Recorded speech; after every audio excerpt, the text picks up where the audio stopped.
Hello दोस्तों, स्वागत है आपका अपने यूट्यूब चैनल रेलवे अपडेट में। देखिए दोस्तों, ये वीडियो होने वाला है आपका जो स्टेशन मास्टर है उसके साइको को लेकर। और आज जैसा कि आप लोगों को पता है, हाल ही में आपका CBT 2 का एग्ज़ाम हुआ है और उसका रिजल्ट बाकी है। तो जिन दोस्तों को लगता है कि उनका CBT 2 में आराम से हो जाएगा तो वो साइको की प्रिपरेशन करने में लग जाइए। मैंने ऑलरेडी एक शॉर्ट वीडियो में बताया है कि जो आप साइको के लिए जो टेस्ट दे सकते हैं और प्रिपरेशन कर सकते हैं तो वो कहाँ से करेंगे, तो ऑलरेडी मैंने वो बताया हुआ है। इस वीडियो में मैं आपको बता दूंगा, ठीक है ना। और लास्ट में इस वीडियो के अंदर अपन देखेंगे कि जो मैंने ये साइको दिया था उस टाइम पे मतलब मेरी कैसी प्रिपरेशन थी, मेरे को कैसा फील हुआ था जब मैं एग्ज़ाम में बैठा था। वो सारी बातों के बारे में अपन डिस्कस करने वाले हैं, ठीक है ना दोस्तों। वीडियो को अंत तक देखिएगा ताकि आपसे कोई भी टॉपिक छूटे नहीं। हो सकता है 5-7 मिनट का ये वीडियो हो, लेकिन आपको यहाँ से कुछ सीखने को मिलेगा, ठीक है ना दोस्तों। तो वीडियो को स्किप मत कीजिएगा प्लीज़, एक बार देख लीजिएगा, कुछ ना कुछ यहाँ से आपको हेल्प मिलने वाली है। चलिए वीडियो को शुरू करते हैं बिना किसी देरी के। देखिए दोस्तों, सबसे पहले मैं आपको बता दूं, जो आपका स्टेशन मास्टर और आपका जो अभी कंट्रोलर का जो फॉर्म फिलअप हुए हैं तो उसमें भी जो साइको होगा वो सेम साइको ही होगा आपका, है ना। इसके अंदर 5 बैटरी टेस्ट होते हैं, आप यहाँ पे देख सकते हैं। पहला आपका जो है वो है इंटेलिजेंस टेस्ट, वर्गीकरण परीक्षण जिसको बोलते हैं। दूसरा आपका है सिलेक्टिव अटेंशन, जिसमें क्या होता है ना कि आपको जो ओड नंबर और इवन नंबर दोनों दे देंगे। उसमें से आपको ओड नंबर जो होते हैं या तो उनको काउंट करने के लिए बोलेगा कि मतलब गिन के बताइए कि कितने जो इसमें विषम संख्याएं हैं, या फिर उनका योग पूछेगा कि बताइए कि विषम संख्याओं का योग कितना होता है, ठीक है ना। तो वो दोनों चीज़ों में से कुछ भी पूछ सकता है। तो जब भी आपका ये जब आप टेस्ट दे रहे होते हो और या फिर आप जब एग्जाम में बैठो तो उस टाइम पे आपको जो इंस्ट्रक्शन दिए जाते हैं ना, उन मतलब जब टेस्ट आपका ये स्टार्ट होता है उससे पहले 2 मिनट का आपके पास, 1 मिनट या 2 मिनट का आपके पास टाइम रहता है इंस्ट्रक्शन पढ़ने का। तो अच्छे से बैठ के अच्छे से इंस्ट्रक्शन पढ़ना है। ऐसा नहीं कि ठीक है ऑलरेडी मैंने टेस्ट दिए हुए हैं तो मैं आराम से कर सकता हूँ, क्योंकि जब यहाँ पे देखो एक चीज़ हमेशा यहाँ पे देखने को मिलती है, जब भी आप एग्ज़ाम में जाओगे ना, यहाँ पे प्रिपरेशन करके जाओगे आप, उसके बाद में आप जब भी एग्ज़ाम में बैठोगे तो इसके अंदर हमेशा यही हुआ है साइको के अंदर, इसमें कुछ ना कुछ है ना RDSO कुछ ना कुछ मेन टाइम पे चेंजेस कर देता है। तो आप उसको देख के आपको घबराना नहीं है, क्योंकि जो वो चेंजेस हो गए ना वो आपके लिए नहीं होंगे, वो जितने भी कैंडिडेट उस CBET के अंदर साइको टेस्ट के अंदर बैठेंगे उन सभी के लिए होंगे। तो डरने की बात नहीं है। बस इतना सा है कि जब आपको 1-2 मिनट वो दिया जाता है तो उसमें आराम से आपको ये जो जितने भी इंस्ट्रक्शन है वो सारे पढ़ लेने हैं अच्छे से, ताकि आप जो है टेस्ट में थोड़ा अच्छा परफॉर्म कर पाएँ। आगे देखते हैं। आगे तीसरा देखो, आपका जो इसमें आपका जो साइक्रोबैटरी टेस्ट रहता है ये रहता है, इसको इस पे TL स्कैनिंग, या फिर जिसको बोलते हैं अपन जो रास्ता रहता है ना अपना, जो कि शॉर्टेस्ट रूट जिसको बोलते हैं, तो सबसे छोटा आपको रास्ता ढूंढना होता है। इसके भी कुछ पॉइंट दिए हुए होते हैं। यहाँ पे मैं आपको है ना इसका सॉल्व करके बताऊंगा नहीं कि कैसे इसको सॉल्व करना है, वो जब आप जहाँ पे पढ़ोगे, जिस टीचर से पढ़ोगे वो आपको सब वहाँ पे बताएंगे, तो उस चीज़ें सारी नॉलेज हो जाएगी। यहाँ पे मैं आपको एक बार मोटा मोटा आइडिया दे रहा हूँ कि किस टेस्ट में ज़्यादा दिक्कत हो सकती है और कौन से टेस्ट जो है वो इजी से हो जाते हैं, ठीक है ना। तो यहाँ पे देखो आप देख सकते हैं सबसे छोटा रास्ता जो जिसको शॉर्टेस्ट रूट बोलते हैं, तो एक तो इससे रिलेटेड आता है। एक जो बैटरी टेस्ट होता है आपका वो होता है इन्फॉर्मेशन ऑर्डरिंग, यानी कि निर्देश समझने की योग्यता। इसमें क्या होता है ना, ये इसमें भी आपके लगभग 25 क्वेश्चन के समथिंग, हाँ ये लगभग 25 क्वेश्चन के समथिंग आते हैं। तो इसमें क्या होता है ना कि इसमें आपको एक मतलब ऑलरेडी पहले एक क्वेश्चन दे दिया जाएगा, उसके अंदर आपके पास है ना यहाँ पे जैसे ऐसे साइन दिए हुए होंगे, जैसे मतलब छोटा गोला दे दिया एक, फिर एक बड़ा सर्कल दे देता है, उसके अलावा एक डॉट दे देता है जैसे ब्लैक डॉट बोलेंगे, ठीक है ना। एक मोटा ब्लैक डॉट दे देंगे या फिर एक त्रिभुज दे देंगे, किसी प्रकार से आपको सिम्बल्स दे देंगे। उन सिम्बल्स के नीचे ना उनके नंबर दिए हुए होंगे, और फिर आपके पास ऐसे ना एक ब्रैकेट में, यानी कि जो आपका ब्रैकेट सा रहेगा उसके अंदर आपके पास है ना 1 2 3 करके रहेंगे, और इसमें XYZ करके रहेंगे। तो उसको क्या करेगा ना, आपको वो दे देगा, और जहाँ पे खाली खाली जगह होगी वहाँ पे आपको बताना है कि इनमें जो है वो नंबर है वो कितने आएंगे। जब ये आप प्रैक्टिस करोगे, देखो इसमें थोड़ा टाइम लग सकता है, क्योंकि एक तो ये वाला आपका टेस्ट हो गया जो 4 नंबर का है इन्फॉर्मेशन ऑर्डरिंग, इसमें आपको थोड़ा टाइम लग सकता है। एक आपको जो ये है सिलेक्टिव अटेंशन, इसमें आपको टाइम लग सकता है। और जो एक आपका ये है स्कैनिंग वाला जो कि शॉर्टेज रूट वाला है, इसमें आपको टाइम लग सकता है, क्योंकि ये थोड़े जो आप फर्स्ट टाइम इनको देखोगे, तो फर्स्ट टाइम देखोगे ना तो हर कोई चीज़ आप जब फर्स्ट टाइम देखते हो ना तो उनमें आपको थोड़ा टाइम लगता है सीखने में, समझने में। इसलिए जिन दोस्तों को लगता है कि उनका CBT 2 आराम से क्लियर हो जाएगा तो वो अभी से है ना साइको के लिए प्रिपरेशन करने लग जाएँ, ताकि उनका और बेटर हो जाएगा, अच्छे से वो समझ पाएंगे। बाकी ऐसा नहीं है कि जो रिजल्ट आने के बाद में मतलब आप ये कवर नहीं कर पाओगे। आराम से 1 महीने का टाइम आपके पास रहता है, और जब 1 महीने का पूरा टाइम टाइम इसी को देंगे तो आराम से आप कवर कर लेंगे, इसमें कोई दिक्कत नहीं है। सबसे बड़ा और जो इम्पोर्टेंट चीज़ है वो ये है कि इसमें जो मैक्सिमम बच्चे जो फेल होते हैं ना वो यहाँ पे होते हैं पर्सनैलिटी टेस्ट के अंदर, ठीक है ना। जो ये पर्सनैलिटी टेस्ट वाला है, व्यक्तित्व परीक्षण जिसको बोला जाता है, इसमें बच्चे बहुत ज़्यादा फेल होते हैं। एक्चुअली इसके अंदर होता क्या है ना, इसके अंदर 2 पोर्शन होते हैं, जी और क्यू, लेकिन वो अपन को पता नहीं चलता है। जी और क्यू क्या होता है, इसको ऐसे समझ सकते हैं, मैं आपको नॉर्मली भाषा में समझाऊं तो कि आप जब आपकी जो ड्यूल पर्सनैलिटी जिसको बोला जाता है, कि जैसे मान लीजिए कि एक क्वेश्चन में आप बोल दिए कि मैं चाय पीता हूँ, हाँ आप बोलते हो कि हाँ हमेशा मैं पीता हूँ, ठीक है ना।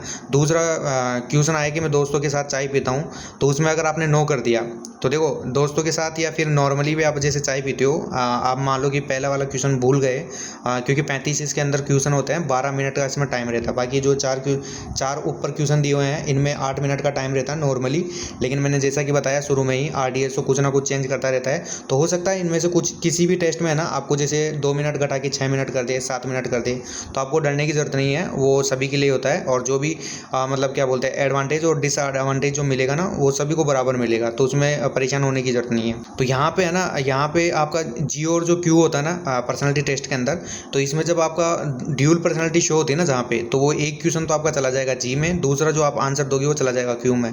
और वैसे करके इसका आई थिंक मेरे को इसका पूरा पता नहीं है, मतलब ऐसे नॉर्मली ये कैसे काउंट होता है वो मेरे को पता नहीं है, लेकिन ये इतना पता है कि हाँ अगर आप ड्यूल पर्सनैलिटी शो करोगे तो वो आपका क्वेश्चन एक इसमें चला जाएगा, एक इसमें, और ऐसे करके आपका इसमें वैसे नेगेटिव मार्किंग नहीं होती है, लेकिन जो आपका नंबर घटेंगे ना वो इसी प्रकार से आपके नंबर घट जाएंगे।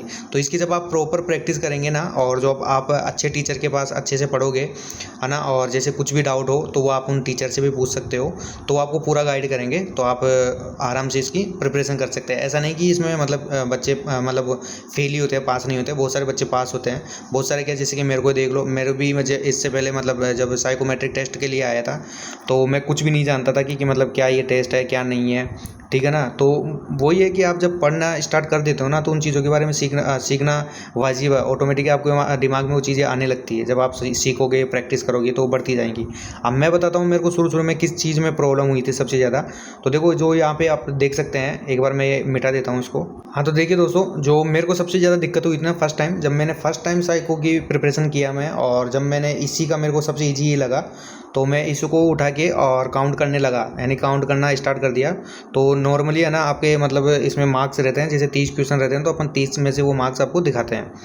तो मैं इसमें जैसे ही टेस्ट दिया ना तो मेरे को 10 से 12 के समथिंग, आई थिंक 10 या 12 के समथिंग मेरे जो नंबर इसी के बीच में रहा था। और जब मैं ये देखे मैं सोचा, मैंने कहा यार 8 मिनट में मेरे से तो ये 10-12 मतलब नंबर ही आए। तो ये पहुँचते तो मतलब लगता है 30 तक तो मैं कभी पहुँचूंगा भी या नहीं पहुँचूंगा, क्योंकि 1 महीने के अंदर मेरे पास साइको का जो अपना डेट आ जाएगा। तो वो समझ में नहीं आया, थोड़ा यहाँ से डिमोटिवेशन भी थोड़ा मेरे को हुआ, क्योंकि वहाँ पे बताने वाला कोई नहीं था। फिर भी मैं जैसे कि ऑनलाइन पढ़ाई करता था, तो दोस्त थे मेरे साथ, तो उनसे मैंने डिस्कस किया, मैंने कहा यार ऐसी ऐसी दिक्कत है और मेरे साथ ये प्रॉब्लम है। तो बोले कि कोई दिक्कत नहीं है, आप देते रहो, रेगुलर आप प्रैक्टिस करते रहो। जब आप प्रैक्टिस करोगे ना तब जाके वो चीज़ें आपके दिमाग में आएगी। यानी कि देखो इसमें क्या होता है ना, काउंट करना। एक तो होता है कि जैसे मान लो कि यहाँ पे आपको दे दिया, जैसे 1 2 3 4 4 5 ऐसे करके दे देगा वो।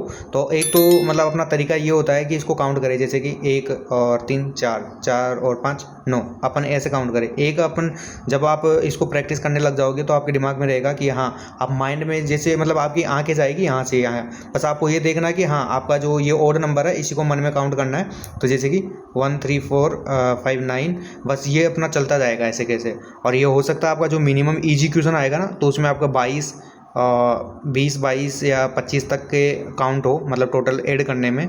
जब आपका थोड़ा सा मीडियम हो जाएगा तो वो आपका 30 से 35 के समथिंग चला जाएगा, हाँ जिनका टोटल योग होता है वो। और जब आपका हार्ड आएगा ना तो मैक्सिमम आपके 50 तक 52 तक, ठीक है ना, 55 तक यहाँ तक पहुँच जाएगा। कुछ क्वेश्चन होंगे जिनमें योग जो है आपका वो 60 भी हो सकता है। जब लंबे लंबे यहाँ पे नंबर दिए जाएंगे बड़े वाले, जैसे कि 9 दे दिया, तो वो ऑटोमेटिकली आपके 60 62 65 तक नंबर पहुँच जाएंगे।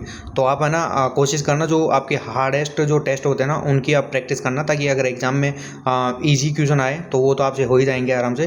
तो मैं ये सजेस्ट करूंगा कि आप इनकी प्रैक्टिस करना। बाकी जैसे अगर आपके अभी कम नंबर आ रहे हैं इनमें तो कोई दिक्कत नहीं है, घबराने की ज़रूरत नहीं है। आराम से आप इसकी प्रैक्टिस करो, बढ़िया से प्रैक्टिस करो बैठ के, ठीक ना। आप देखो कि कहाँ आपसे मिस्टेक हो रही है, उसको यहाँ पे देखो, आप टाइम लगा लो, कोई दिक्कत नहीं है। मेन एग्जाम में आपका टाइम नहीं लगना चाहिए। तो जब आप आराम से यहाँ पे दोगे ना तो आपको कोई दिक्कत नहीं होगी चीज़ें करने में, ठीक है ना। आराम से आप इनको सोल्व कर पाओगे।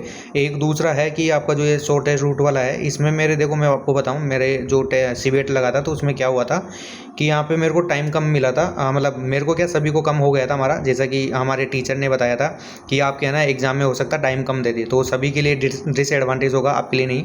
तो वो मेरे लिए थोड़ा बेनिफिट लगा मेरे को, वरना अगर वो चीज़ मेरे को पता नहीं होती तो शायद मैं भी वहाँ पे डर जाता कि यार मैं तो 8 मिनट में सोल्व करता था, अब 6 मिनट में कैसे करूँगा।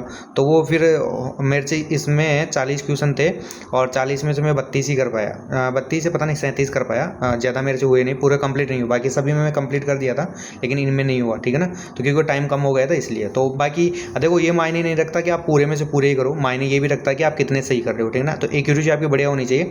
चाहे आप जैसे मान लो सिलेक्टिव अटेंशन है ना, जैसे 30 क्वेश्चन आते हैं तो आप जरूरी नहीं है 30 के 30 अटैम्प्ट करो, आप 25 भी अटैम्प्ट करो, लेकिन ये ध्यान होना चाहिए 25 के 25 है ना आपके करेक्ट होने चाहिए, तो वो बेटर रहेगा। मान लो आप 30 अटैम्प्ट कर रहे हो, 30 में से 5 गलत कर दिए और 25 सही कर रहे हो, तो यहाँ पे नेगेटिव मार्किंग नहीं है, लेकिन वो उसका एक्यूरेसी का इफेक्ट पड़ता है। तो यहाँ पे आपके 25 हो तो सही रहे हैं, लेकिन आप मान लो अगर टोटली 25 कर रहे हो, 25 के 25 सही है, तो वहाँ पे आपकी 100% एक्यूरेसी है, तो वहाँ वो आपके लिए ज़्यादा बेटर रहेगा। तो इसलिए ये चीज़ें ध्यान रखना। बाकी पर्सनैलिटी टेस्ट का तो मैंने आपको बताया, जितना आप अपने ऊपर काम करेंगे वो आपकी जो पर्सनैलिटी है वो उतनी बिल्डअप होती जाएगी, ठीक है ना।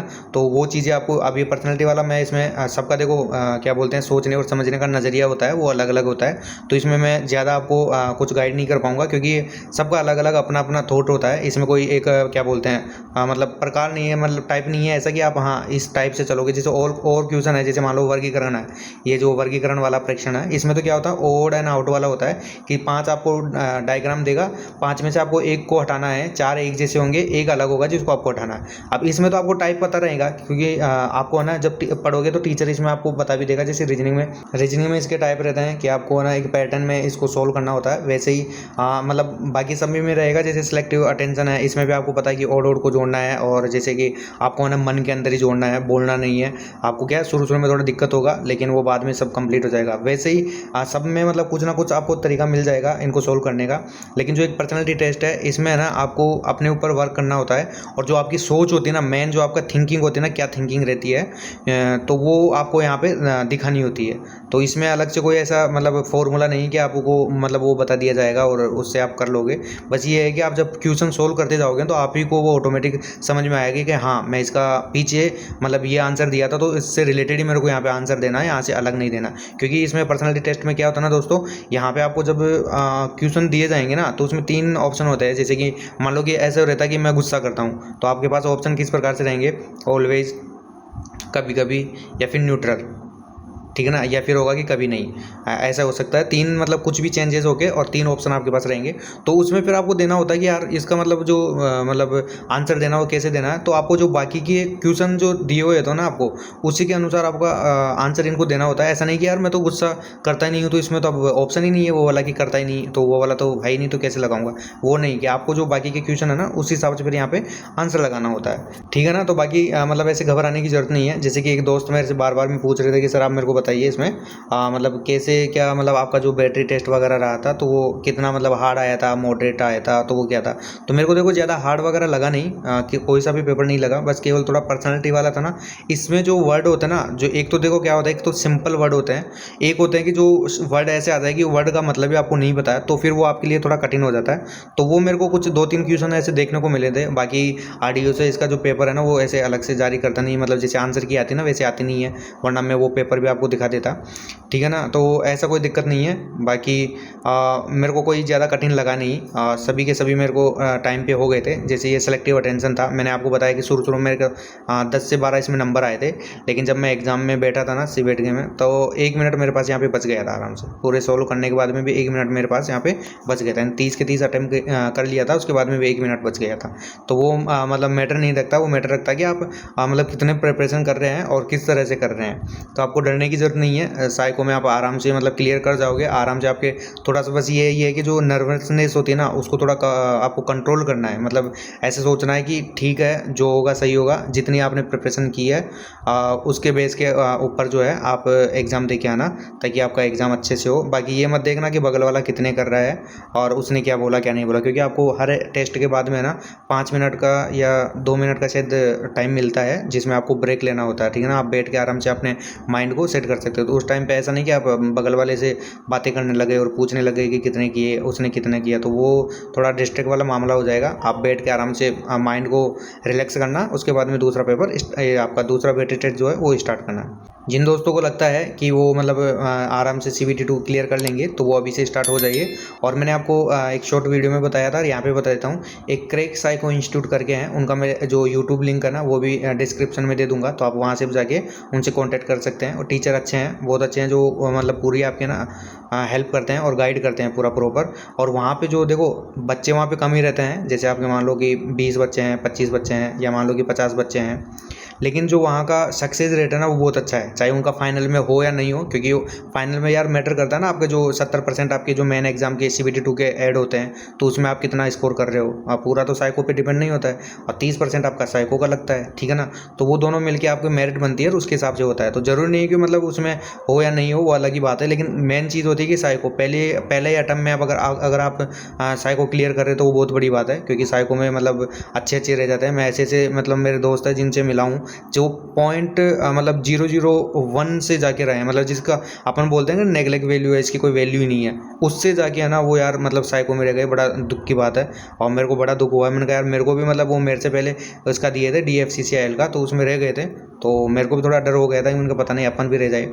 लेकिन अच्छे से जब प्रिपरेशन की और अच्छे टीचर की गाइड में आप प्रिपरेशन करते हो तो होता है कि आपको सक्सेस के जो चांस होते हैं वो आपके मतलब 99% हो जाते हैं, ठीक है ना दोस्तों। तो ये थी मेरी तरफ से कुछ इन्फॉर्मेशन। और जैसे कि कुछ भाई लोग भी मेरे से मांग रहे थे कि सर आप एक बार वीडियो बनाओ और उसमें बताओ कि आपको कैसा क्या लगा था, कैसा क्या फील हुआ था। तो वो नॉर्मली बात है यार, सबको सेम फील होता है, और ये तो सब कुछ चीज़ें मेरी पहली बार थी। आप में से भी बहुत सारे लोग जो है वो पहले बार दे रहे होंगे, या फिर बहुत सारे लोग हैं जो किसी और का भी साइको दे दिए होंगे, जैसे LP का दे दिए होंगे, या और ऑलरेडी NTPC का भी साइको दे चुके होंगे, तो उनको तो पता ही होगा अच्छे से। फिर भी अगर कोई आपको क्वेरी रहती है तो आप मेरे को कमेंट कीजिए या फिर टेलीग्राम पे मैसेज कीजिए, मैं इसके रिगार्डिंग आपकी ज़रूर हेल्प करूँगा। मिलते हैं अगले वीडियो में। धन्यवाद दोस्तों।